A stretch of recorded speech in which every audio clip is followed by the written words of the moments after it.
afternoon. Hello. Thank you. Thank you. I am very pleased to welcome you here in this wonderful hall, this wonderful but rather resonant hall as you hear. So we're trying to talk a little bit more slowly, which is difficult because we've got so much to talk about. And I'm welcoming you also, of course, on behalf of the Humanities Festival. And I'm particularly pleased to welcome one of Latin America's and the world's great writers, also a friend, Juan Gabriel Vasquez. Juan, welcome. Thank you. Thank you. Thank you very much. Thank you. Thank you. For the few of you who are not familiar with Juan's work, Juan Gabriel Vasquez is a novelist, but also a journalist, a political commentator. He's written 8 novels, is that true, Juan? I think so. I'd rather forget 2 of them, but 8 is good, yes. 8 is, let's stick with 8.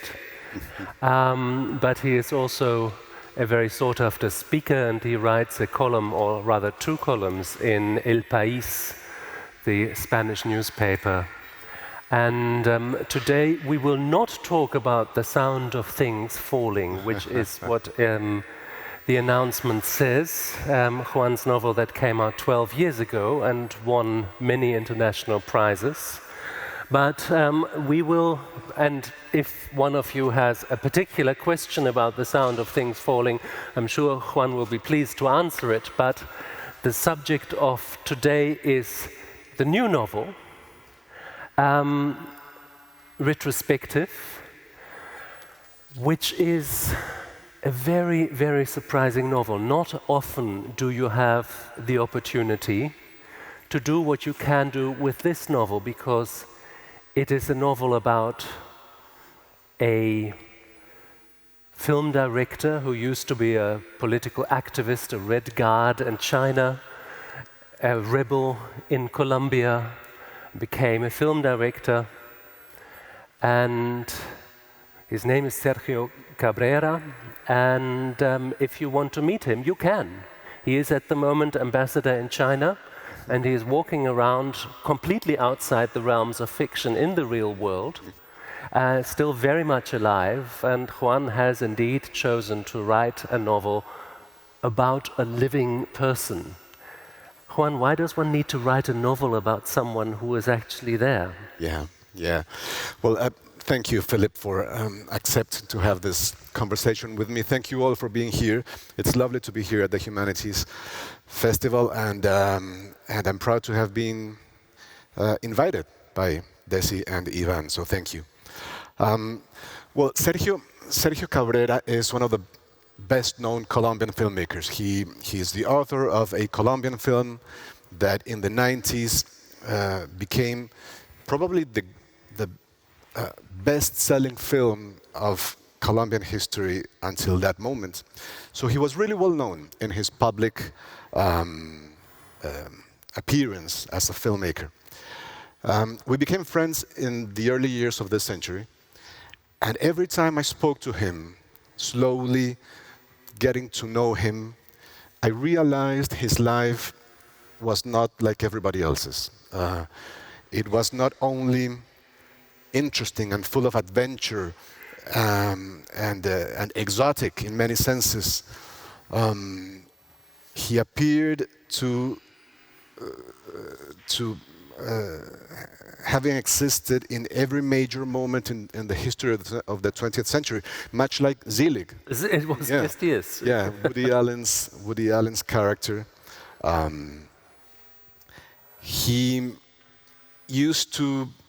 He's a very shy man, so he used to sit in a casual dinner, having casual conversation with the rest of us, and we were all thinking we were saying interesting things until he said, yeah, well, that reminds me of the time I was a Red Guard in Mao's China. And the conversation stopped. We all realized our lives were banal, and that he was the only one saying really interesting things.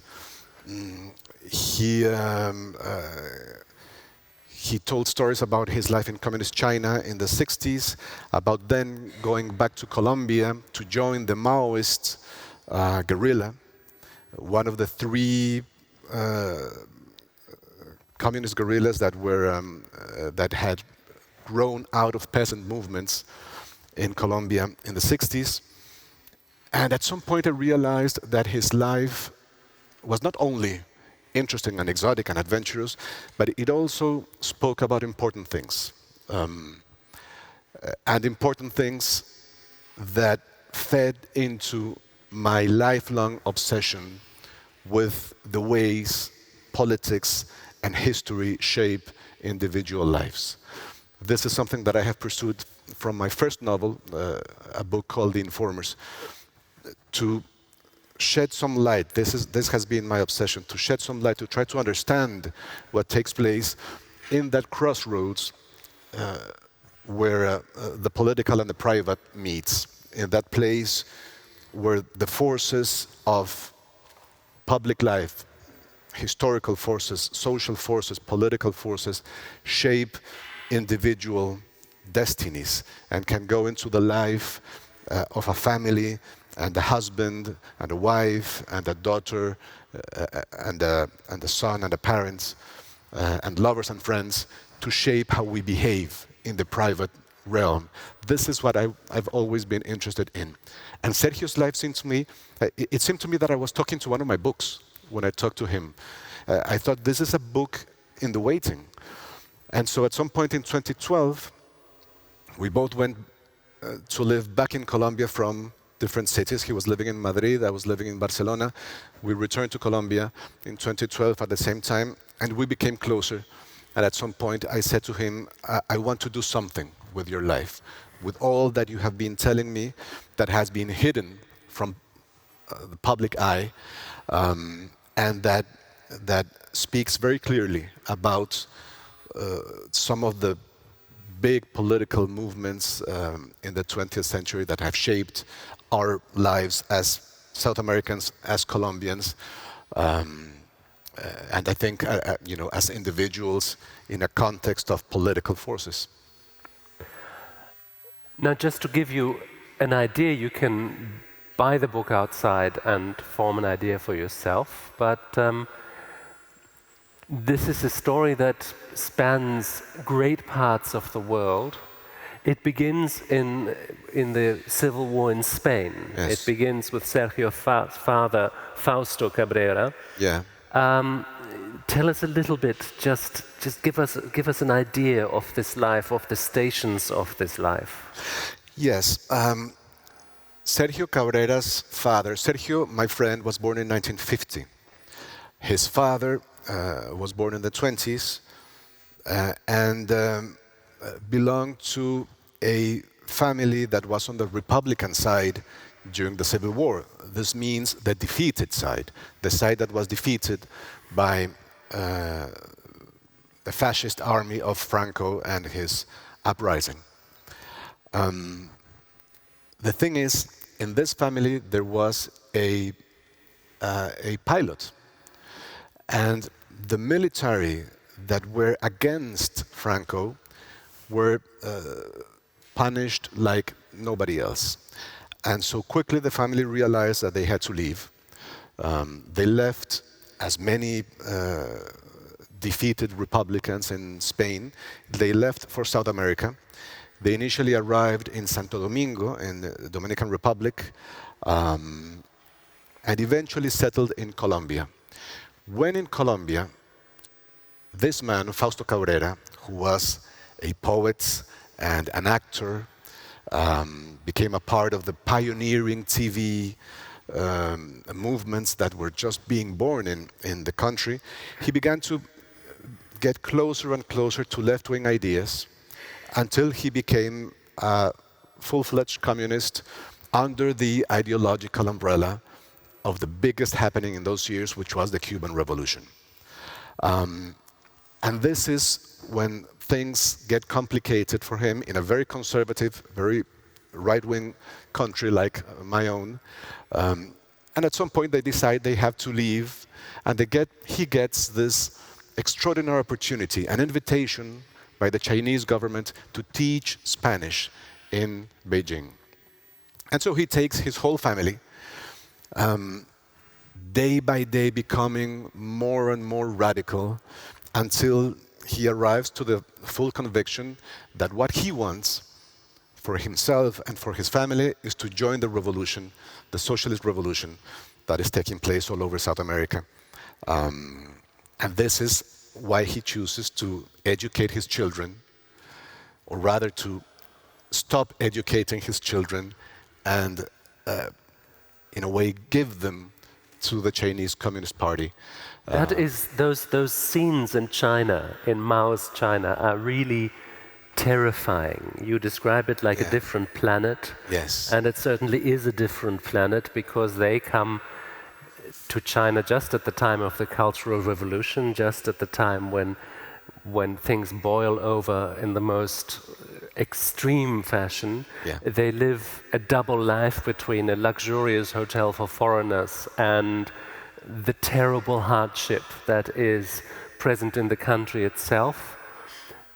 And there's one particular scene which I think was really key, where the young Sergio in school, there is a teacher and he discusses the war, and he discusses different types of airplanes, and he says, unfortunately, the airplanes the other side have, they're actually better, they're faster.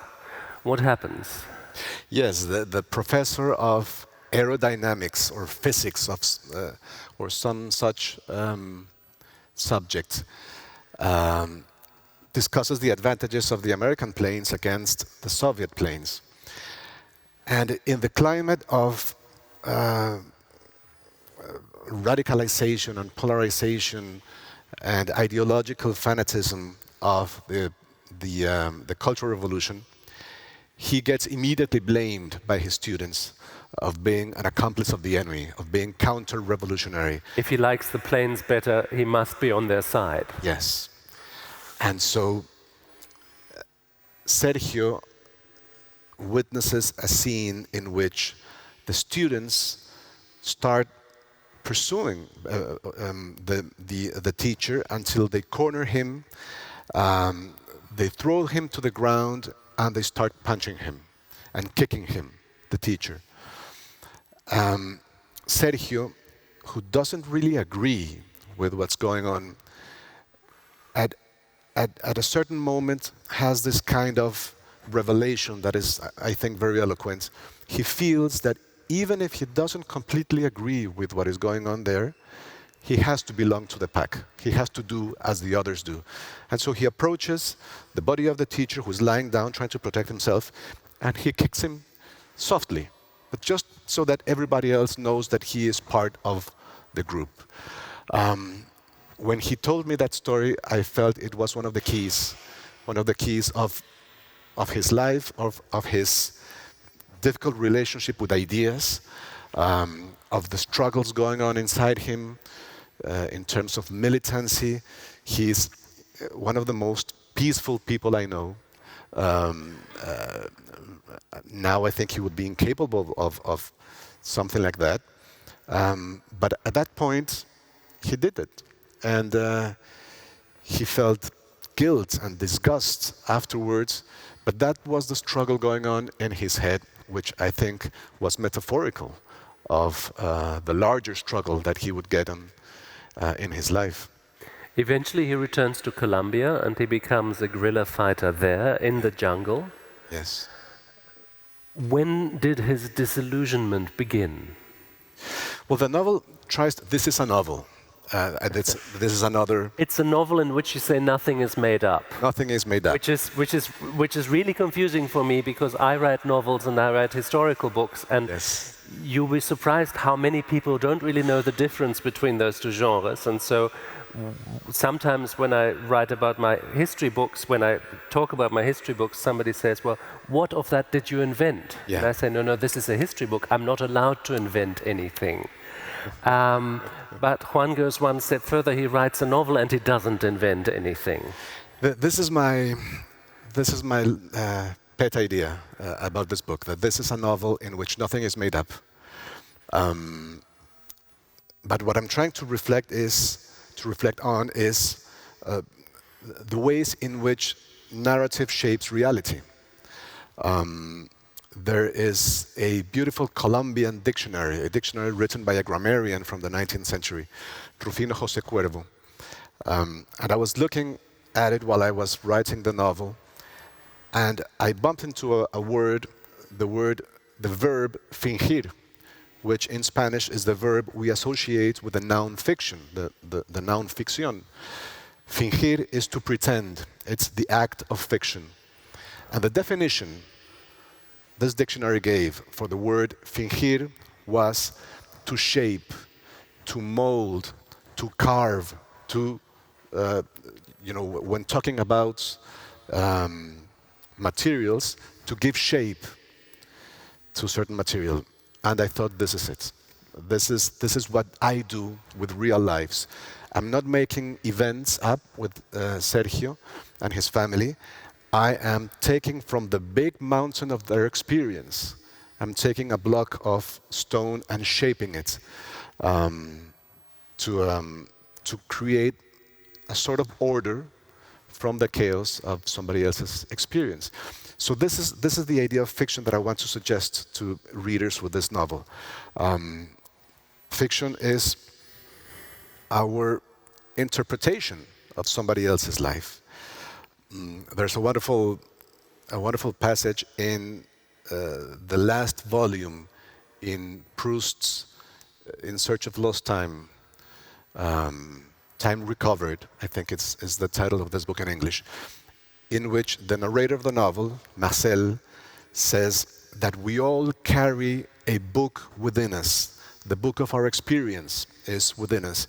Experience leaves in us a series of signs that are difficult to understand and difficult to interpret. And this is where the novelist comes in. The novel is the translation of these signs into language that is intelligible, that is understandable. So in a sense, says Proust, a novelist doesn't invent anything, but translates our experience into a story that we can understand. This is, I think, what I tried to do. And I completely forgot what your question was. That's quite okay. Original. I was interested in, Sergio Cabrera today is a very different man than he was. Yes. And this process, as described in the novel, really starts in the jungle, when he is exposed to that extreme cruelty and hardship there. When you talk to him today, what does he make of his younger self? He's torn, is my interpretation, between the respect for the courage and the idealism that he had, and the mistaken shape that courage took, or rather the mistaken methods, the methods of violence to bring about a new world that ideologically was what he favored. So he has always had this very lucid regard on his own life, which is not something you can always say. He is ambiguous, and he realizes that he is ambiguous. And just for that, I thought the best way to deal with this life is the genre of the novel that is, for me, really very good at dealing with ambiguity, with those hidden places in our psyche, in our conscience, our demons, our ghosts. There's an essay I love by Isaiah Berlin called "The Sense of Reality," in which he discusses how in human life, both at an individual and a social level, there are two levels. On the upper level, everything that is visible, that is quantifiable, verifiable, factual, and so social sciences deal with that level. But there's a lower level in which our irrationality takes center stage. Our irrational side, our demons, our ghosts, our contradictions, our ambiguities, the hidden forces that we cannot explain, but that move us from emotional and psychological points of view. And so, in order to understand what takes place in this lower level, says Berlin, novels work best. And Tolstoy and Kafka and Dostoevsky, he says, deal better with this lower level of our irrational selves than other disciplines might. And I think this is what I found with this book, that I was trying to discuss not only what takes place in the upper level, the social and political movements from the Spanish Civil War to the South American guerrilla movements by way of the Chinese Cultural Revolution, but I was trying to discuss what happens in the lower level, in that place that, for lack of a better word, we can call the soul. And the way Tolstoy wrote beautifully about this in War and Peace, the way those forces shape our private destinies without us having any control whatsoever over them. I can only speculate. I mean, it's an amazing thought what he would make of now being Colombian ambassador in a very different China. Yeah. In a China that has gone a very different way from the one that he fought for. So he called me in August of last year, Sergio Cabrera, and he said, we have a new ending for the book, 2 years after it had been published. And I said to him, so you write it, leave me out of it. I'm done with my book. And then I asked, what do you mean? And he said, well, I just received a call from the president. He wants me to be the new ambassador to China. And it's all your fault, he said. I completely reject any kind of responsibility. But it's very beautiful to see how his life has kind of dovetailed, right? And things are happening to him that are a consequence of a novel being published about his life. I think it's one of the highest compliments any novelist can ask for. Sergio Cabrera is a guerrillero. He gets out of that. And with that, he is really a symbolic figure of the struggles and the wars in Colombia over the last decades.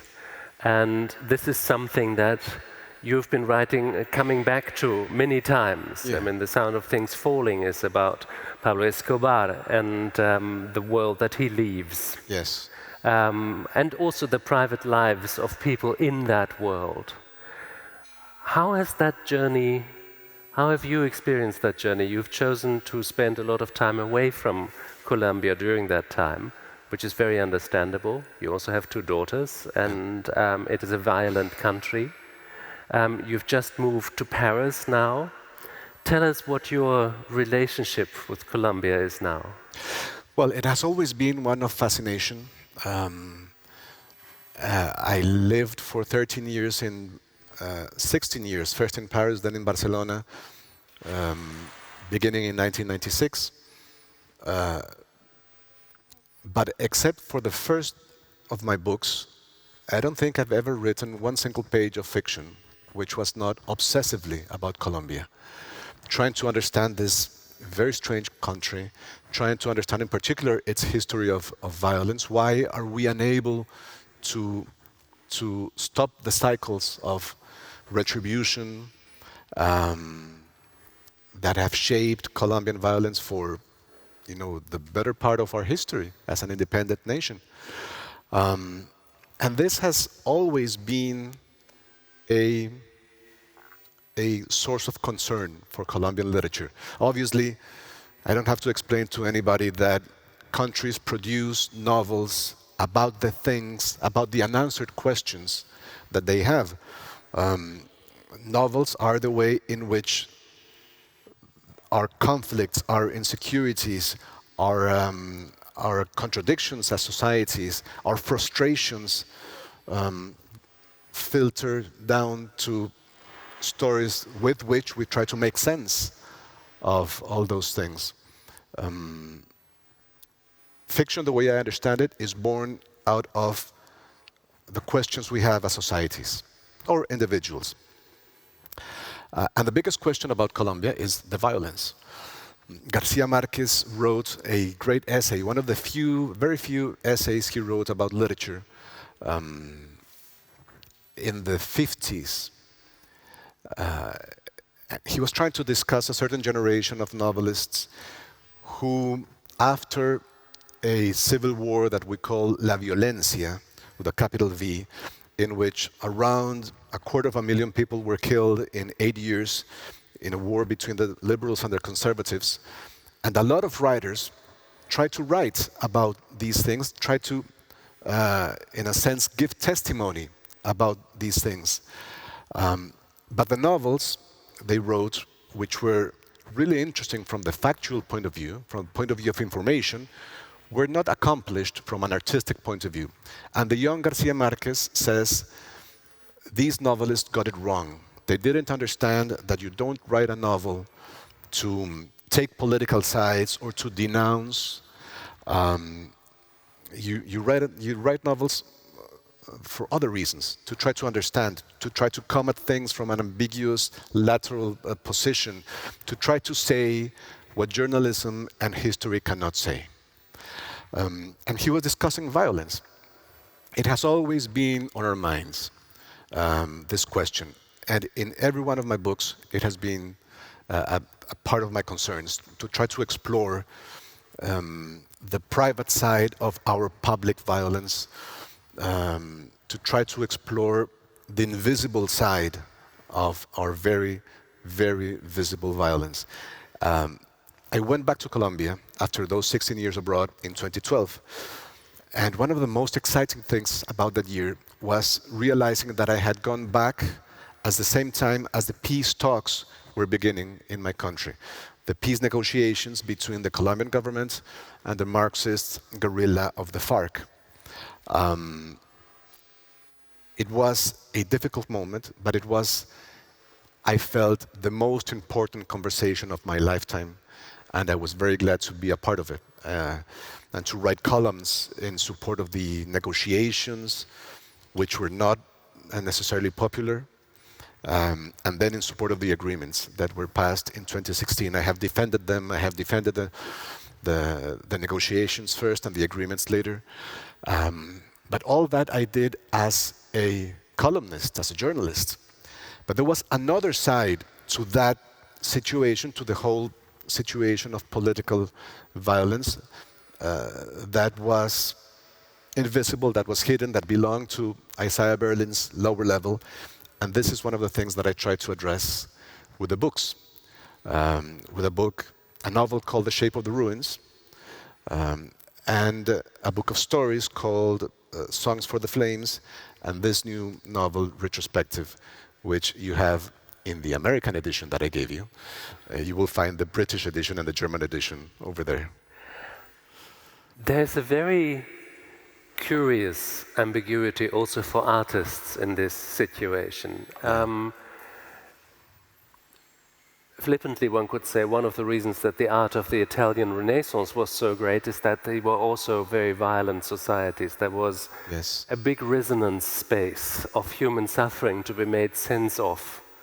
And you often find that in violent societies this tends to be the case. By the way, Colombian art is also overwhelming and of a quality and acuity that you can often look for a long time in Europe. There are great artists in Colombia who are practically unknown in Europe, but who really produce the most poignant confrontations, meditations, rebuttals of this, and testimonies of this violence. But at the same time, this can also turn into a prison. You find that, as my wife Veronica would say very often, in South Africa, because writers in South Africa are sort of forced to write about apartheid in some way or other. And it is such an overwhelming topic that it's very difficult to write a novel about a failing marriage in South Africa that has not, in some way, something to do with apartheid. And so, of course, that is also a creative prison to some degree. And as you say, political novels that take a position are often not very good works of art. So how do you and how do other people in Colombia and South America deal with this fact that there's this huge thing that you cannot really avoid? Yeah. I've never felt the obligation to write about these things. Not a single one of my novels is about anything else. They're obsessively about those conflicts and that the different ways in which Colombian historical forces, political forces have shaped individual destinies. But I have never felt the obligation. I actually have never felt that I have chosen these stories. I feel, and there's nothing esoterical about this, I feel they have chosen me. I have my novels often, always, except for one, they have been born out of an encounter. I meet somebody, they have an interesting life, or I see that they're trying to hide something, that there's a mystery, there's a secret. And so that leads, and I have understood this over time, that leads to a kind of journalistic work that I do, interviewing them, investigating about their lives like a journalist does. And then because my work is often set in the past or often deals with things that have happened in the Colombian past or the past in the world, there's an historian who kicks in, who starts doing historical stuff, historical investigations, historical research, gathering documents. And then the third in line is the novelist. And the only task of the novelist is to try to say something that neither the journalist nor the historian has said. This is, I think, one of my main ideas about the writing of novels. Novels, Milan Kundera says it beautifully in a book. The novel's sole raison d'être, the novel's sole reason for being, is to say what only novels can say. If a novel tells us something that has already been told by a historian, and we have wonderful historians in Colombia, or by a journalist, and we have wonderful journalists, then it becomes redundant. It's not even respecting its name. The genre of the novel should be novel, should tell us the news. There's a beautiful poem by William Carlos Williams in which he says that it's difficult to get the news from a poem, but people die miserably every day for lack of what is found there. Poems, fiction, bring us news, tell us news about what we are as human beings. Speaking of poems, the Spanish title of the book is taken from a poem. Yes. And it is much more evocative and much more programmatic as well for the whole book than the English title. Can you just, because Fausto Cabrera, the father of Sergio, He begins his career in acting because he is very good at reciting poetry, even as a young boy. And so he gets opportunities he wouldn't have otherwise got because people are hanging at his lips when he's reciting poetry. And you quote this poem. I'm sure you know it by heart. Can you just quote it for us for a moment and tell us what that line did with you and with the book? Yeah, it's a very long poem by Antonio Machado. Antonio Machado is, of course, one of the great poets of the 20th century in the Spanish tradition. And he wrote a poem in which he says, al volver la vista atrás, se ve la senda que nunca se ha de volver a pisar. Caminante, no hay camino, sino estelas en la mar. He speaks about the difficulty to look back to your past and find what is going on in your past. Volver la vista atrás is the original title of the book in Spanish. But the problem is that translation has absolutely no grace. Volver la vista atrás means to look back or looking back. And that is a terrible title, you know. So we chose another idea that is behind the book. The book begins with my friend Sergio Cabrera, who attends a retrospective of his work. And of course, the retrospective of his work as a filmmaker the literal retrospective turns into a metaphorical retrospective about his whole life. He's looking back on his own life and trying to understand what went on there. But the poem very, very precisely says you're looking back on the way that you came and the way that you cannot go back. Yes. You can never. It's the way that you can never go again. Yeah, that was the important part. Thank you. But yes, that's accurate. The idea that you can never go back to your past, that you can never correct or edit your past. You have to deal with it. You have to deal with what you did, with what was done to you. But that doesn't mean you cannot get an illumination about your past and begin to understand things that you didn't understand before. One of the most beautiful things that happened to me with this book was the moment in which I sent the manuscript to Sergio. We had this very strange agreement that I would write the book as if he didn't exist, as if he was a fictional character. But at the end, he would have a right of veto. Very risky move on my part. To send your book to your own character. Give him a right of veto. I think that's fantastic. Yes. I was in that very strange position. I mean, there is another Spanish writer, Unamuno, who has written a book in which the characters kill the novelist. Exactly. Are you afraid of that? Well, you know, we had a nice relationship, Sergio and myself. So I hoped it wouldn't come to that.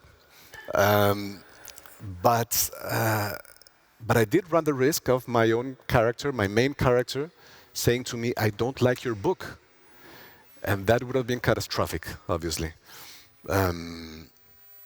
Because we had the agreement that he would be able to edit and take things back and regret having said some things. These were very sensitive issues in Colombia. There still are.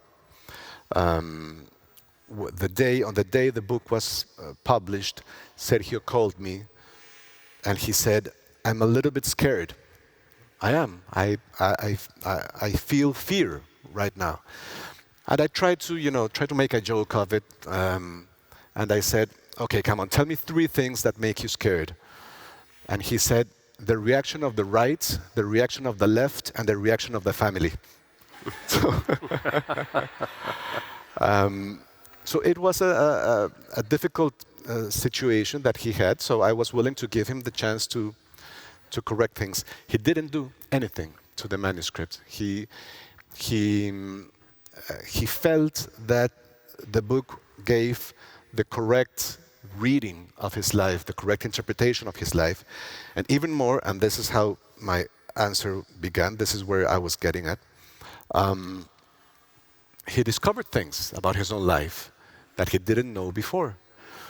He read a passage about his sister, Marianella, 2 years younger than him, who had been to the same social and political movements that he had been to. She had become a Red Guard too. She was a part of the Maoist guerrilla in the 60s, as he was. But because these were difficult times and difficult issues, they never talked about it, about any of those years. They never shared their memories. After they left the guerrilla movements, there was a sort of taboo installed in the middle of the family. This is never to be spoken about. And so when Sergio was reading my book, he said, you know, that scene about my sister, it's a great scene. It's fascinating, good storytelling, but we shouldn't make things up. If we haven't made anything up until now, why start there? And I said, this is not made up. She told me this, your sister told me this. And he was completely surprised at the idea of how many things he didn't know about his own family and that he discovered with this book. Which of course leads me to, I have to ask you this, did you take their stories at face value? Families are notorious for having all sorts of versions of the past, and usually if you talk to two people, you get at least 3 versions of the past. Yes. So how did you deal with that? That you were being lied to, that people were misremembering, that people were selective in their memory? Yes, that was quite possible, and it still is. But I figured, if you're going to lie about your own life, it would be to make it better, to make it more palatable, to make you look better. And I don't feel anything like that happens in the book. The book is very hard with the people involved. Sergio was very hard on himself, on his father, on the difficult relationship, an ambiguous relationship they had. There's nothing necessarily flattering about the stories he was telling me. So I felt that was a kind of litmus test. I'd like to open this discussion also to you, but before that, let me, while you think of all sorts of fantastic questions to ask, you say that you're also an historian, and there's always a sort of historical depth in what you're writing. You always want to know. There's a tension between what's today and where these things came from and how they get distorted and formed. Yeah. When you look at our societies, not just Colombian society, you know Europe well as well, and we live in democracies that are in a desperate crisis and seem to be getting deeper into this crisis, and this is perhaps not the point to discuss why that is, but do you feel that we are losing the depth of time in our discussions? Yes, yeah, that's a great question. I've always believed that there is some truth in some words that Paul Valéry, the French poet and thinker, said in the 30s. He spoke about how we had broken the relationship we have with the past. This was the 1930s. He felt that there's a continuum, a historical continuum that explains the present and allows us to anticipate the future. There's absolutely, the only tool we have as human beings to anticipate the future is to know and understand the past, is what he says. And when we allow our relationship with the past to be broken, to break, when we allow for a discontinuity between the historical past and ourselves, we lose clarity on where we're going, on where we are, and how we should behave, but also on where to lead our societies. And yes, I think that is going on. I think we have been losing a sort of very strong relationship we had with the past, and the past has become a source of tension and narrative wars, in a sense, that that is dissolving, I think, our clarity about where we are as societies and what we want to happen. I saw that. We've all seen it many times in many different scenes in the last years. But as a Colombian, as a witness of the negotiations, I saw that very clearly. There was a moment in the negotiations between the Colombian government and the guerrilla in which I felt that one of the things that were being negotiated was a version of our past, of what has happened in the last 50 years, a version of the war, of the war that had shaped our lives in the last 50 years.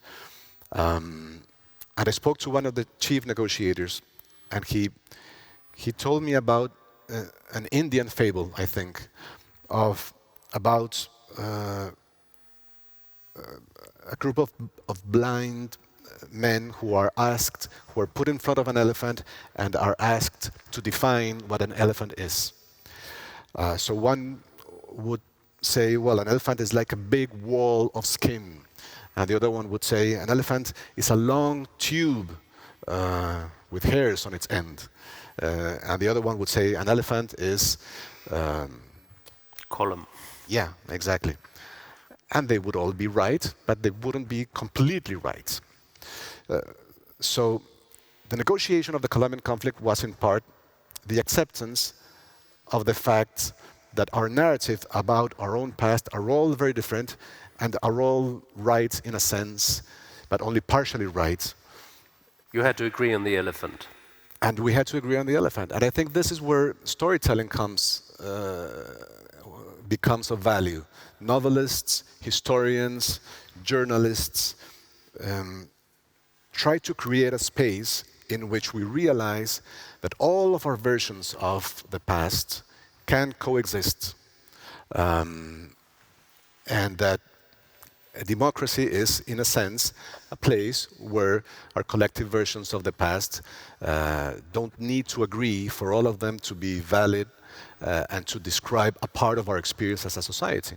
Could I add that the problem, the challenge in a democracy is also that we have to accept the fact and learn to live with the fact that there is no one version that describes the thing adequately, that there are always countering voices, different voices. And speaking of which, your voices are what we'd like to hear now, your questions. There's a young man here in the first row, there's a lady in the last row, and now that we've spanned the entire room, we will then also take people in between. Please. Thank you very much. I really enjoyed this conversation about also the creative process of the novel itself, which I have to admit I haven't read. And with that in mind, I wanted to ask you, does the book also reflect on Sergio's own creative process as a filmmaker? I'm a big fan of La Estrategia del Caracol, the snail strategy, and it's also a very political movie that I think is talking about his own life experience. So I wonder to what extent does that come also into the book? Not only your reflection of your role as the novelist, but his own role as a filmmaker about, in many ways, his own life. Yes, thank you. Well, the way the book is built is there's a present moment in which Sergio is attending a retrospective of his films, and from that moment he goes back, the book goes back rather, to tell the story of his family from the Civil War to the moment they leave the guerrilla movement. What I discovered was that with this structure, people began to understand where his films come from. There's no discussion in the novel, really, no aesthetic, no critical discussion of his films, but you get to understand the deep recesses of his personality, where the films come from. You start to realize how strong is the influence of what happened to him, and how clear it becomes that his films were poetical reinterpretations of his obsessions and his conflicts, his regrets. So, so I think it can be used to illuminate his films, but of course, it's not about them, and it's not necessary to know the films to appreciate what is going on in the novel, obviously. Thank you. Please. Thank you very much. That was an extremely interesting talk. I wanted to ask you... Excuse me, I'm sorry, where are you? Hello, I'm at the back. Hello, yes.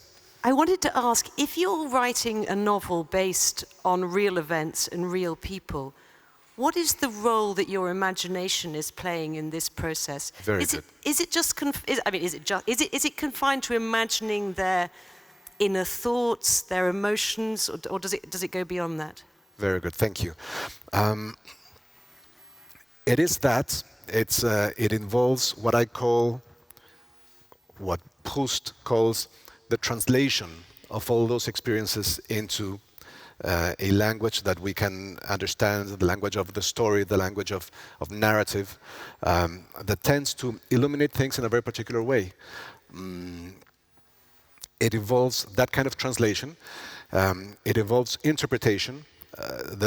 When I say that the novel, that I didn't make anything up, I mean that none of the visible events are made up.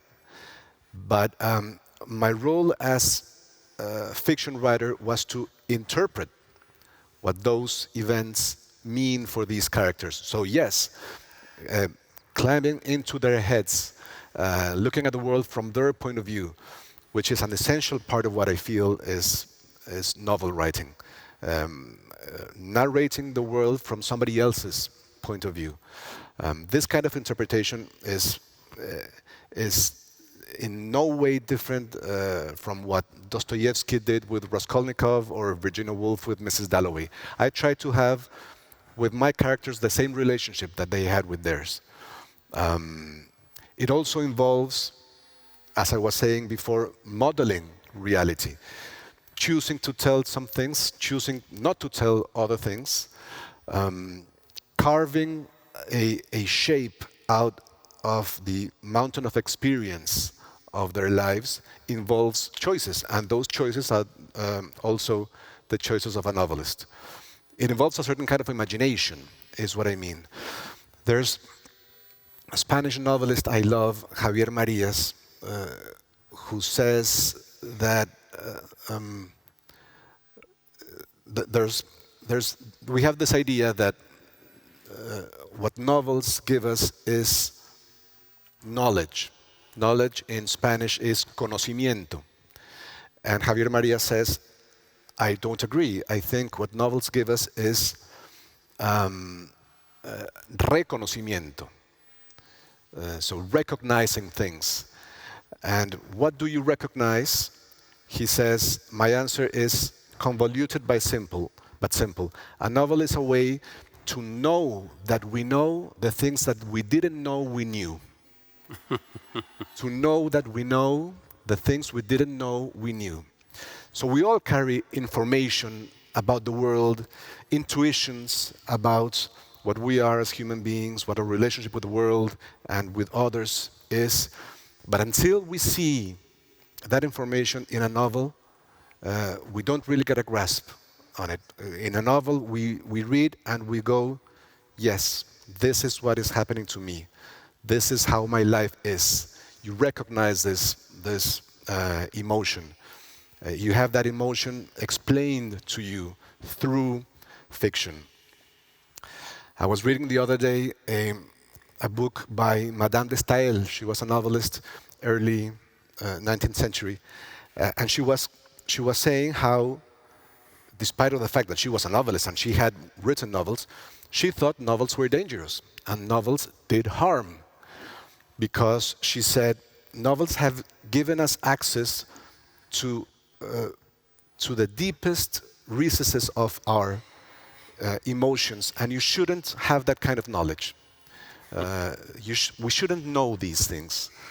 Do you think that's very much a 19th century point of view, or is that? I think does so. That work for the 21st as well? No, I think I think this is something that they were discovering, that novels were able to go to these places that nobody had spoken about before. And she says, this is dangerous. We know too much.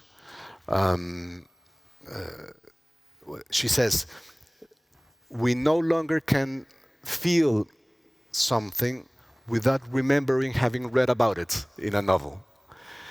And she wasn't comfortable with the idea.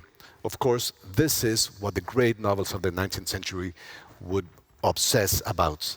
Tolstoy, Dostoevsky, Flaubert, Stendhal, they would all go into these places of the human soul to explore them and bring us the news about them. This was the great thing novels were doing in the 19th century. And I think it has become commonplace. We have become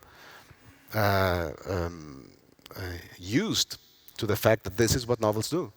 But at a point in history, it was new, it was revolutionary.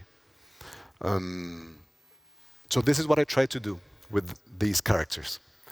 I think we have time for one more question. Yes, I'm sorry, my The gentleman here was the fastest.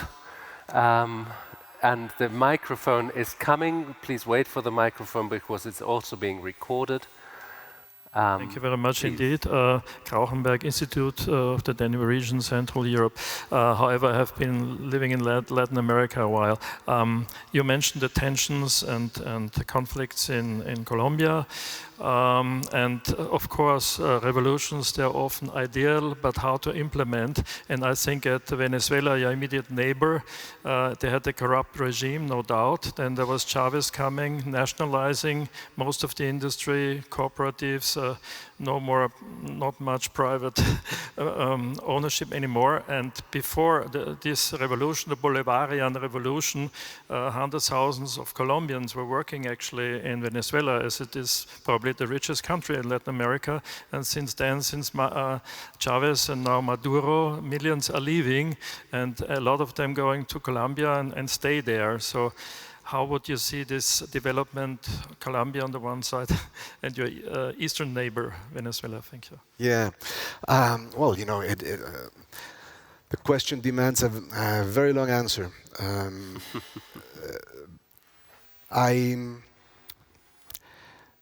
I think it's the Venezuelan revolution is a case study of failure. It's a pity, really, to see how one of the richest countries in South America has become a place where human rights are not respected, where freedom of the press does not exist anymore, where there are political prisoners.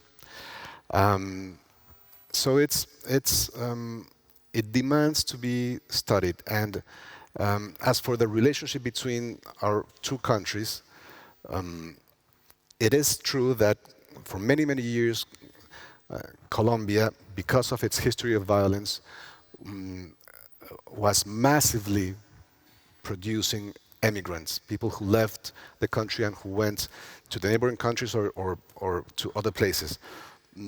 Now the movement is in reverse.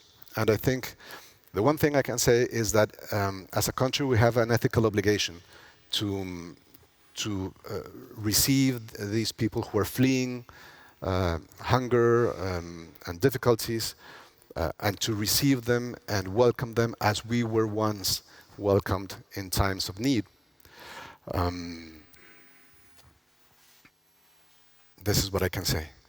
This is the refreshing thing, is this short answer to the question that demands a very long answer. Yeah. Gives us a chance for one last question. Who would like to?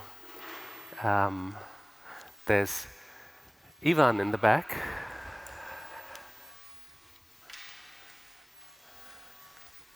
Thank you very much. I've had a very concrete question, because something that I found absolutely fascinating in your books was that this is a kind of a form of conspiratorial realism. Yeah. It's not so much about retrospective, but previous books. Yes. You basically have people who are obsessed with mysteries, with conspiracy theories and so on.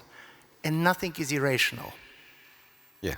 And in my view, this is for me kind of one of the most attractive.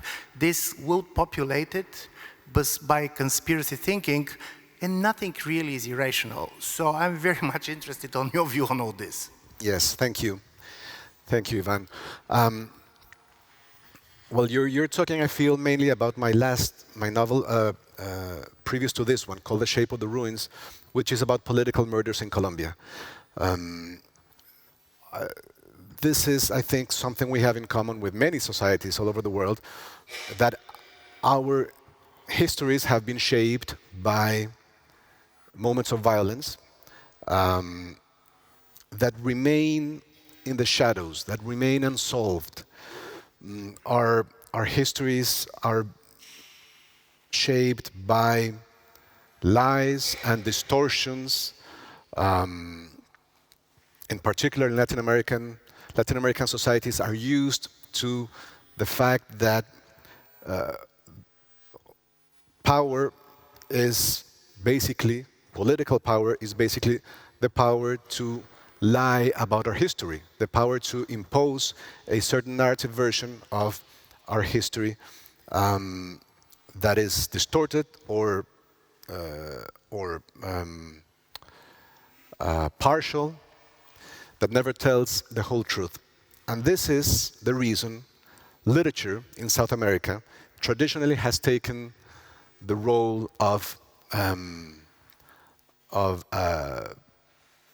readdressing history, of telling everything that history wants to silence, or that power as a historian wants to silence. This is what the Latin American boom did at every turn. Writers such as Garcia Marquez, Mario Vargas Llosa, Carlos Fuentes, one of their greatest obsession was to contradict the official version of history that were given to us by our governments. In a continent in which, in the 1950s, there were at least 7 or 8 dictatorships, and the same thing happened in the 60s and the 70s. So literature became for us, fiction became for us that place in which we contradict the official versions of our past that are being given to us. This makes for a conspiratorial view of the past, unavoidably. We tend to feel that we tend to fill vacuums of information with made-up stories, just so that we can defend ourselves as societies against the stories that are being invented by what we call power, the state, the government, the church also. The churches in Latin America are great storytellers that have their own version of reality. So in a sense, it's what Albert Camus in The Rebel called literature of dissidence. He said there is literature of consentment and then there's literature of dissidence. And literature of dissidence is always raising a hand and saying, this is not what happened, you are lying, or things could have happened in another way, or I'm going to tell you what you are forgetting, or I'm going to fight against your oblivion, you know. I'm going to fight against what you are trying to deliberately forget. Literature as a place where we remember what somebody else, all those forces that shape our lives, are trying to forget or to hide from us. This is a big part of the thing. It is also a big part of this novel. It reminds me of a definition of a good historian I once heard, and a definition also quite useful in this country. A historian is somebody who at some point gets up and says, it's a little bit more complicated. This novel shows you how complicated it is. It shows that in a beautiful way that you will very much, I think, appreciate and be drawn into. Juan will sign copies at the Hartlieb's bookstore, and indeed, if you want 1-2 copies of my book signed, I'd be happy to do that as well. So thank you all for being a wonderful audience, and Juan, thank you for making the way here and being our guest. I hope to see you next year at the next Humanities Festival. Thank you very much. Thank you very much. Thanks. Thank you. Lovely. Thank you.